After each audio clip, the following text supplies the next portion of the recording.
со оваа тренерка, фудбалската репрезентација на Југославија под 21 година ја прославува титулата на освоено прво место на светското првенство во фудбал во Чиле 1987. Јас ја имам среќата да ја држам во раце.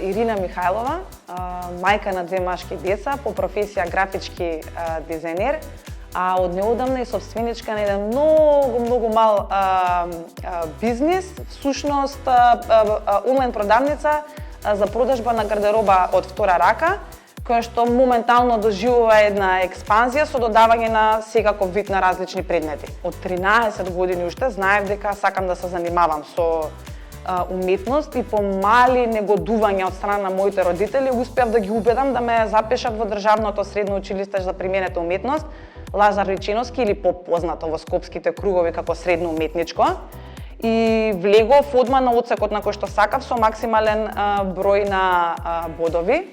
Тука веќе во средна година, во трета година средно, ја имав првата средба со гардероба од втора рака.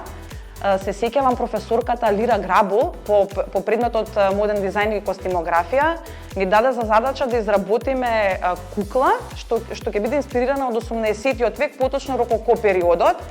И сега ние како 17 годишни деца со краток џеб не бевме во можност да пазариме од оние специјализирани продавници за материјали, а бевме секогаш воспитувани да бидеме снаодливи. И некој ни пушти дојава дека во близина на гимназијата Корчаген, тоа беше малтене во центарот на градот, постои продавница за гардероба од втора рака. Всушност, ние веќе постоечки парчиња гардероба си набавивме, пошто подоцна ги репариравме и ги изработивме тие кукли. И како сега се сеќавам, мајкам ја држеше со години во дневна вака на пијадестал и уште и постои таа кукла, само не можев да ја најдам. Веќе како привршував со средното, значи, односно во четврта година, требаше да одлучам што понатака со моето усовршување. Изборот ми беше прилично мал и дознав дека на еден од нашите приватни универзитети доделуваат стипендии. Аплицирав, ја добив стипендијата и успеав да ја задржам во текот на целото школување. Да, од тука во муабетот не би можела да го изоставам мојот професор Александар Ношпал, кој што подоцна ми беше и ментор во дипломската работа.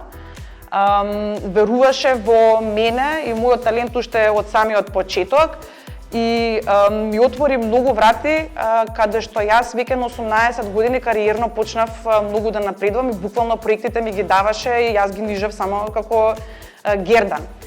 Еден од тие проекти беше финансиран од холандска амбасада и за денот на холандската кралица требаше да изработиме од веќе постоечки стајлинзи да направиме редизајн.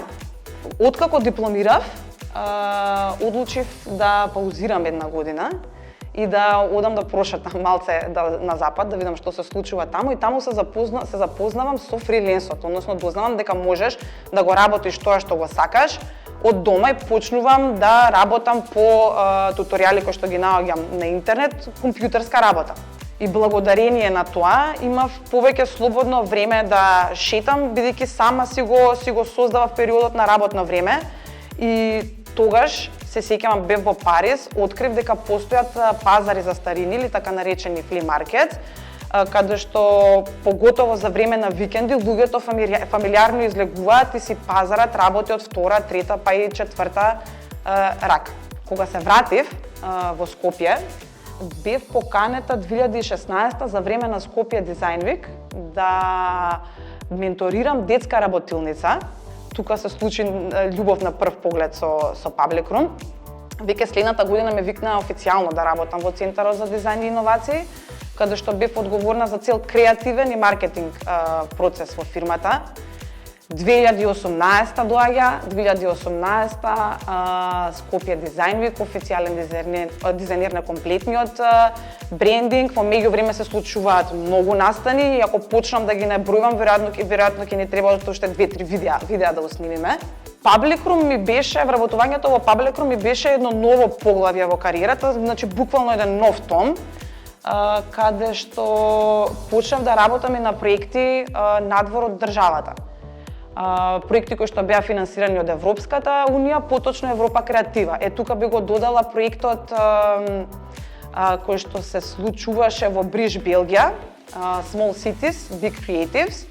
Таму бев тим лидер на екипата од Скопје и се сеќавам дека од реупотребливи материјали им изработивме мобилно кино кој што они подоцна го однесоа во центарот на градот и млади луѓе таму ден и ноќе се седеа за разонода. Во 2019 исто ми беше една од најуспешните години, после тоа се некако се зацрни после оној корона период.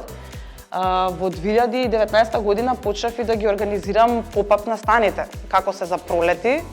Секој петок поп-ап настаните овие за секонд хенд, продажба на секонд хенд, во кој што покрај тоа што имаше излагачи кои што продаваат гардероба од втора рака, вклучивме и колективи кои што продаваат нивни лични уметнички дела или дизајнери кои што имаат личен клоутинг лајн.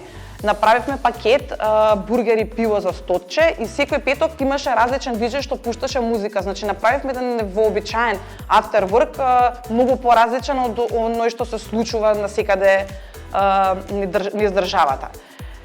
После тие настани некако се презасетив и сакав сето тоа да го однесам малте нагоре, односно се преселив извесен период во Пула, Хрватска. Таму почнав да шетам тука во околината на Истра и генерално цела Хрватска, каде што учествував на многобројни пазари за старини. Културата таму е далеку поразлична во тој поглед, за разлика од тука кај нас во Македонија, мада што би дала позитивна оценка од 2019 до 2025 година тука кај нас, нема веќе конкретно една таргет група кон која што целиме, туку имаше ренолика клиентела која што е заинтересирана да се пазари било какви предмети од втора рака.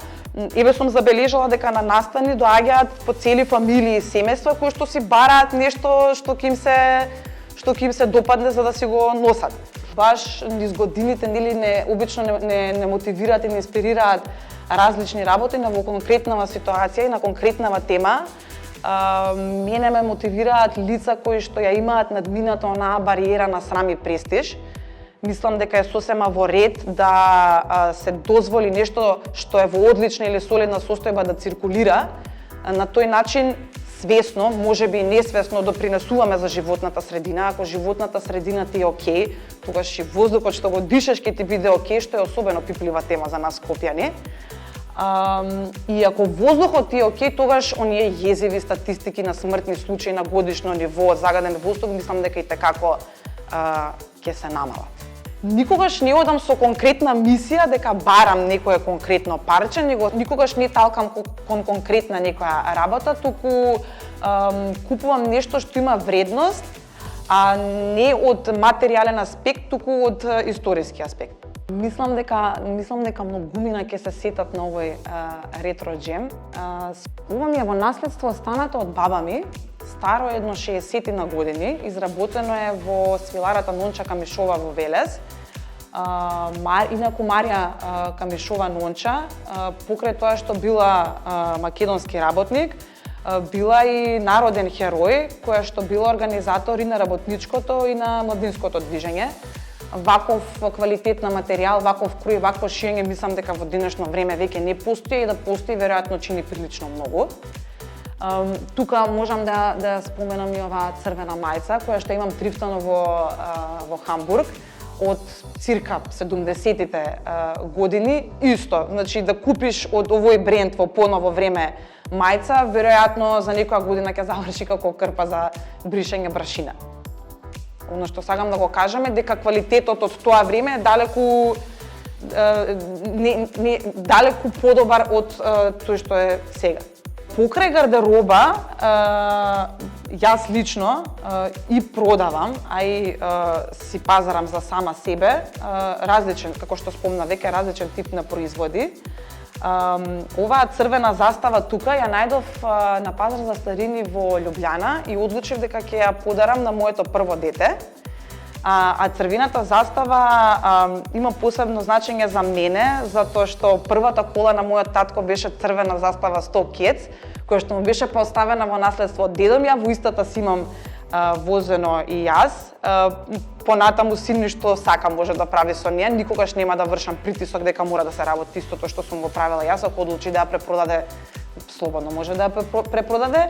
И сега после првото дојде и второто дете, па мораше да се купи прв новогодишен подарок и за него и одлучив овие стрипови исто кои што се најдени во Љубљана да му ги подарам и да му ги оставам во наследство на него. Овие се понови изданија, значи не се баш некои ретро предмети, понови изданија се 2013-2014, но со текот на годините веројатно ќе добиваат се повеќе на вредност затоа што се во одлична состојба. А дали има предрасуди? Да, вообичаено доаѓаат од лица кои што се заглавени во кредити до гуша за да возат скапо ауто или да имаат луксузно среден дом или да го поседуваат последниот iPhone, меѓутоа не би навлагала во подлабока дискусија за тој круг на луѓе, затоа што нити ми смета нивното постоење, нити ми смета нивното мислење. Може би треба да ми смета нивното мислење, затоа што сите нели живееме на ова парче земја, би им препорачала малце повеќе да се едуцираат на таа тема, што значи препродажба и прекупување на работи од втора рака или винтидж ретро работи. Колку и да се добро организирана личност, колку да имаш мастерплан и агенда за седмицата која следи, месецот кој следи, периодот кој следи, ако детето крене 38 со 5 температура, сето тоа ти се руши како кула од карти. Исклучително тешко е мајчинството и родителството генерално. Меѓутоа јас ја имам таа среќа која што сама си ја обезбедив, да можам да ги ширам крилјата и да се лоцирам на повеќе места. Не сум врзана само со една локација каде што треба да бидам присутна до одредено време. Идни планови многу наскоро заменуваме надвор од државата повторно, каде што сето ова што го правам тука ќе го продолжам таму, не знам колку време ќе се задржам, никогаш не сум имала план кога сум одела надвор од државата колку време ќе се задржам. Се додека ми е убаво и додека уживам ќе ги користам бенефитите на таа локација. Верувам дека за секој едно битие на ова парче земја постои место под сонцето, само треба упорно да си го бара и ќе си го најде сигурно.